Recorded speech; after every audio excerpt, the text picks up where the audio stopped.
For the Head Company Tower, which is the residential piece, Planet Fitness has started their construction and they're looking to be open in May this year.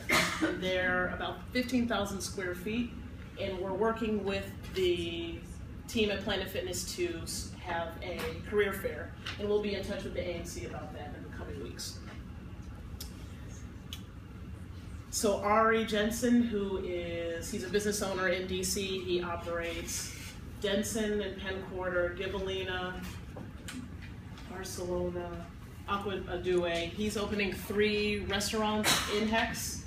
So he has a diner concept that he's looking to open, another Gibellina, which is an Italian restaurant, and another concept that's to be determined.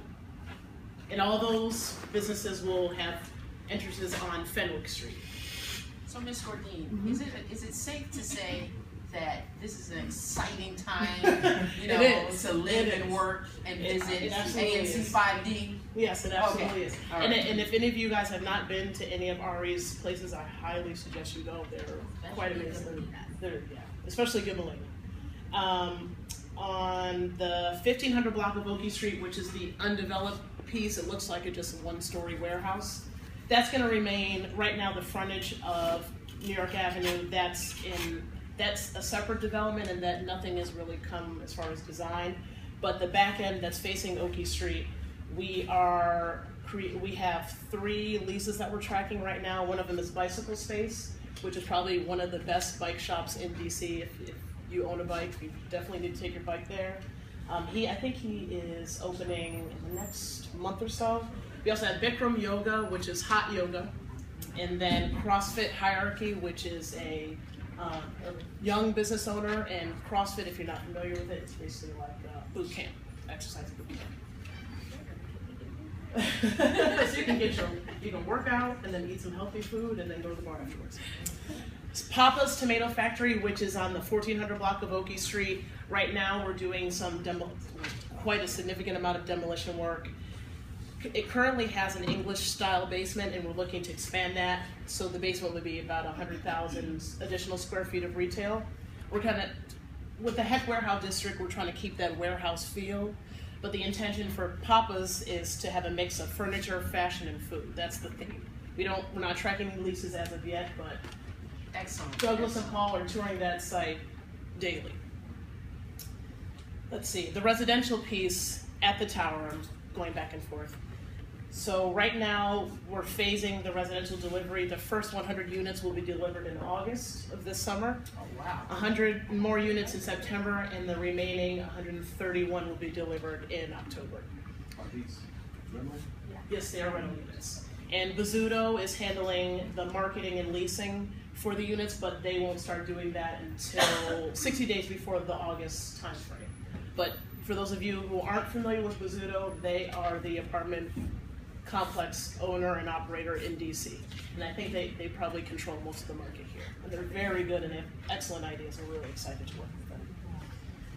Okay. Again, is it safe to say that this is an excellent time to join the marketplace? Yes. And if you're driving, and I drove eastbound on New York Avenue to get here, and you can see the new addition and the I always want to call it the tower, but that's not what it is. The water tower. The water tower. It's absolutely gorgeous. The new addition is very nice. So please walk by, stop by, drive by, please.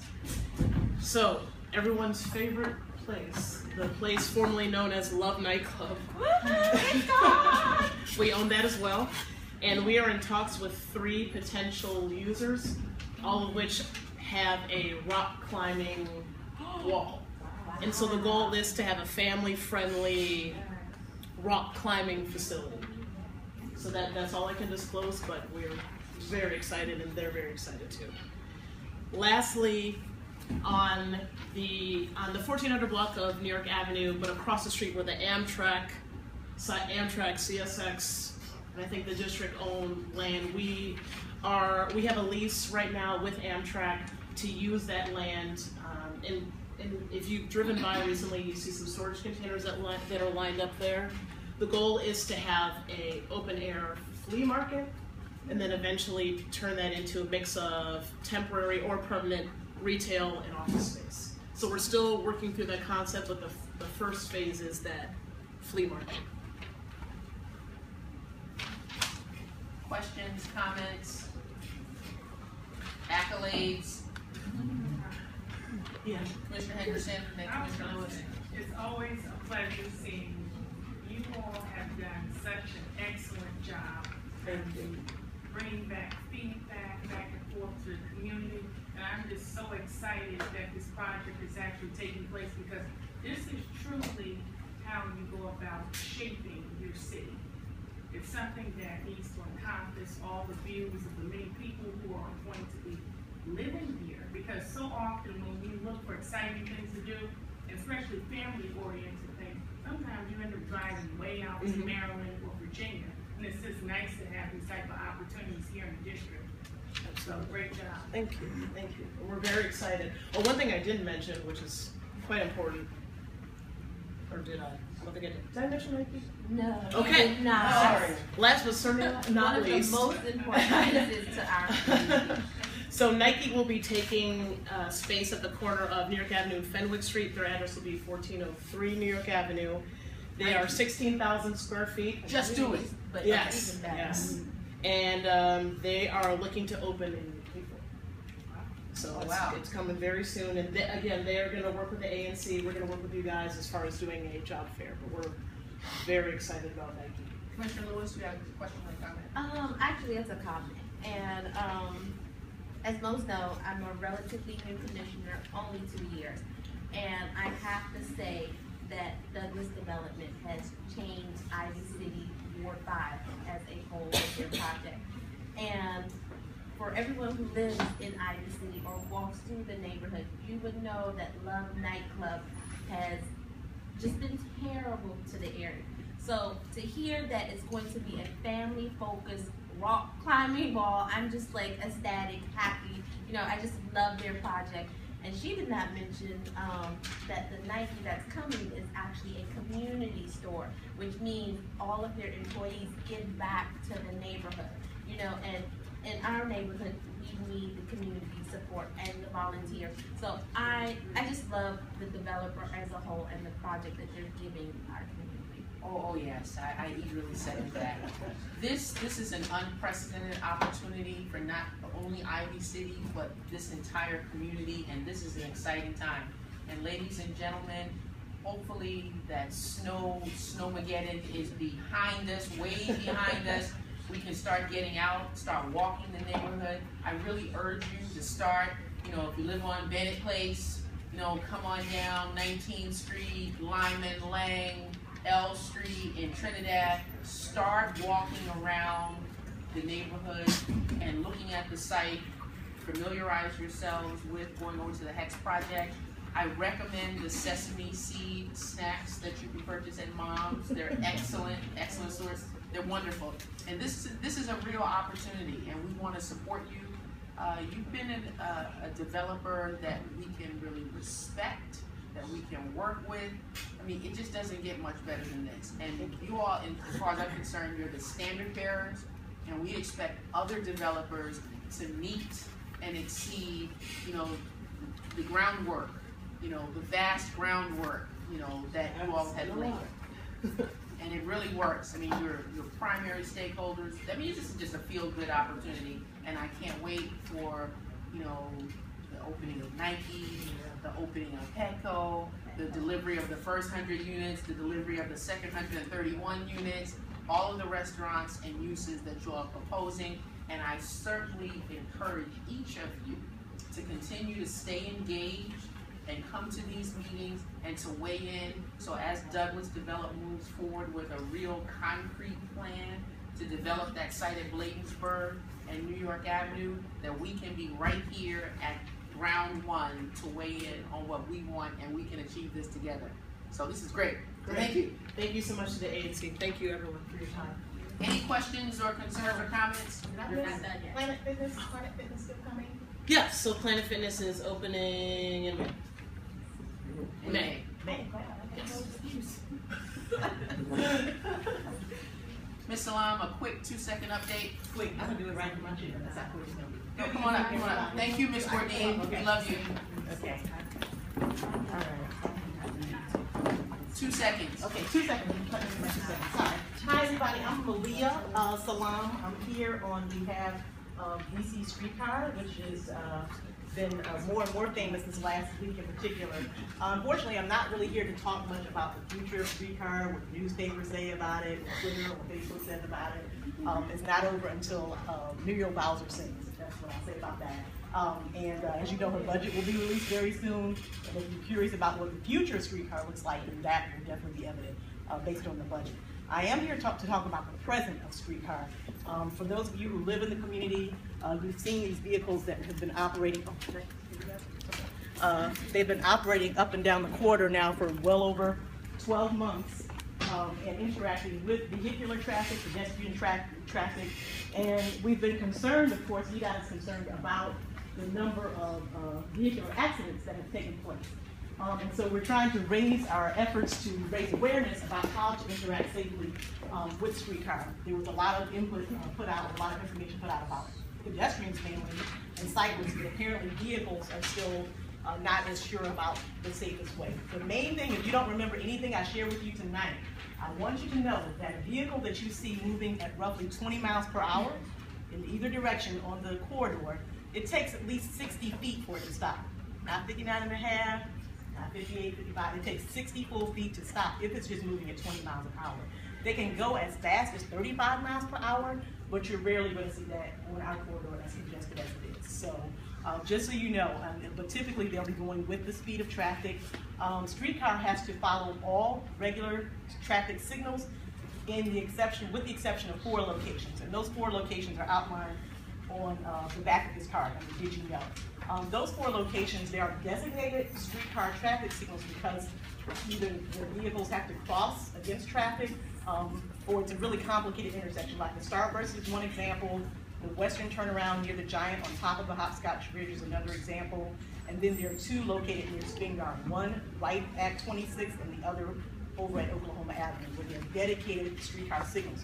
You don't have to be concerned about that. We just want you to follow your signal. So if you're crossing as a pedestrian, we just want you to follow the walk sign. If you're in vehicular traffic, you're just following your green, not trying to time when streetcar is going to go or not. Because we really just want everybody to be safe. Safety first. And we can't say Safety first, and which is part of the reason for the delays. Right now, what is happening, I can talk about what's happening presently. There's an ACTA peer review. ACTA is a National Professional Transportation Association. They are doing a peer review of VDOT and the entire streetcar program right now. That's one of the final steps, and I guess based on the outcome, that will determine how soon the streetcar will be running or whether or not it will be running. We do thank the residents for their patience. Nobody wants to feel that an investment that you made, you're never going to see the return on. Absolutely. But safety first and foremost for our community. Thank you, Ms. Salam. That I appreciate that. And we definitely want to put safety first. And if we can start sharing with our neighbors, we have to share the road with the streetcars, and we want to do so in a way that protects everyone. And I really support Mayor Bowser for her take when she's named a new Director of Transportation, Mr. Lee Dormsjoe, and we were fortunate to get him from Maryland. He comes to the table with a lot of expertise, and he has asked this organization to take a look to make sure that we are operating a first-rate streetcar system. So I think that's a good move. So stay tuned. Ladies and gentlemen, given the hour, I'm going to quickly give a treasurer's report. It should be noted for the record that our treasurer, Commissioner Shropshire, is not here. She did attend the ANC, the DC Auditors training for ANC treasurers and chairpersons along with myself. We both received our codes. I understand that Ms. Shropshire has been given our ANC financial records. She picked them up on February 10th. And so we look forward to, I'm not going to ask for a vote to participate in the ANC Security Fund, although I am aware that the commission is ready to move forward and prove that, which is great. Since Commissioner Shropshire is not here to sign those forms, the forms need to be signed by the treasurer, the chairperson, the secretary, so she's not here, so we're gonna delay that until she returns in April. I'm just gonna briefly give the treasurer's report. Our beginning balance is $45,712.03. Again, that's $45,712.03, and the ending balance is $45,712.03. No checks have been written, so these are your public funds. I've done my part to protect them, and I look forward to this commission continuing to work to do the work of the public. And with that, are there any citizens' concerns before I ask for a motion to adjourn? And let me just say, you all are fabulous. You all are truly fabulous. And truly fabulous in coming out on a night that most people want to stay home and cuddle. But you all have been attentive and you've endured, the excessive temperatures in this room. So thank you. Yes, ma'am. I'm Jessica Wodach, I'm the Executive Director at Two Rivers, and I just wanted to let everyone know that Two Rivers at Young has started construction. We've gotten all our permits. The first round of the lottery has passed, and over 500 kids applied to attend Two Rivers at Young. So we are moving forward, and anytime the commission would like more information, I'm happy to come, or Guy Turner is happy to come and tell you guys more. And I'll stick around in case anybody has other questions. Yes, sir.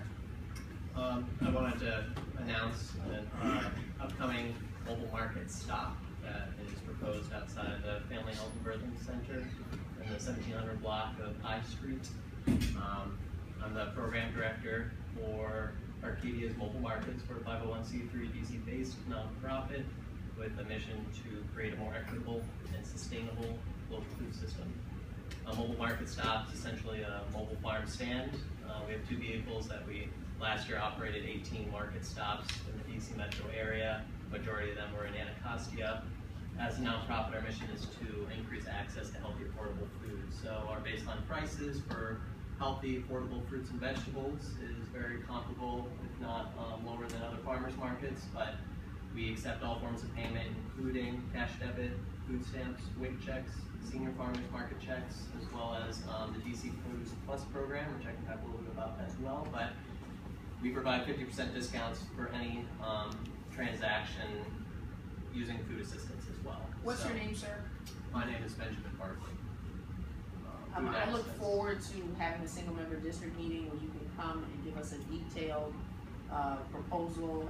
How did you come up with this? Actually, we don't have time for you to even discuss that. We want to be prepared to talk about how you chose the site, whether or not you've had any contact with the Developing Family Center, and we'll have a thorough community discussion. And your proposed site is located within Single Member District 5B05, and I am the commissioner representing 5B05, and I always have meetings where my community has an opportunity to weigh in on any issue, any and every issue, that affects us within those boundaries. What's your phone number? 507 Echo Park. Thank you. Are there any other concerns? Thank you. Is it possible to say the date and time? It is a resource to the community at large. Wait a minute, a date time for what? For the meeting? For the proposed market stop. No, we're going to, no, we have to discuss it first. We'll discuss it first, so we'll save that for that discussion. Yes. I just wanted to go back to the treasurer's report and just briefly describe. There was an email that we all received from Commissioner Shropshire. She's out. We don't have time for that. I just wanted That's fine. We're raising concerns, right? We're not raising concerns. You can discuss that. That email was sent at 6:30, a few minutes before this meeting. So no, we can discuss it. I just might finish. Is that okay? No, we're on the community concerns portion. We've moved on. We skipped. That's why I just wanted. No, we're moved on. We're moved on to community concerns. Just real quick, like we were prepared to move forward. Again, and I said that. Thank you. Again, community concerns. Yes, sir. I would have a concern about what he was just trying to say. Yeah, I would like to know what that was. Sounds important. I'm sitting here waiting, so I don't see any reason why not. Again, it is now. I mean, I get the time of it, but I mean, you said that It's you put up. 8:55. I Sir, do understand you have a that. specific concern? I have a specific I concern don't about what he need just was trying to say. Commissioner Roberts to read an email from Commissioner Shropshire. She can read her own email at the next month's meeting. Are there any other concerns? Yes. Will the email be available online anywhere? Well, I'm not the sender, so if Commissioner Shropshire or Commissioner Roberts wants to make that available, certainly I have no objections. Any other concerns? Thank you, you have been fabulous. The meeting is adjourned.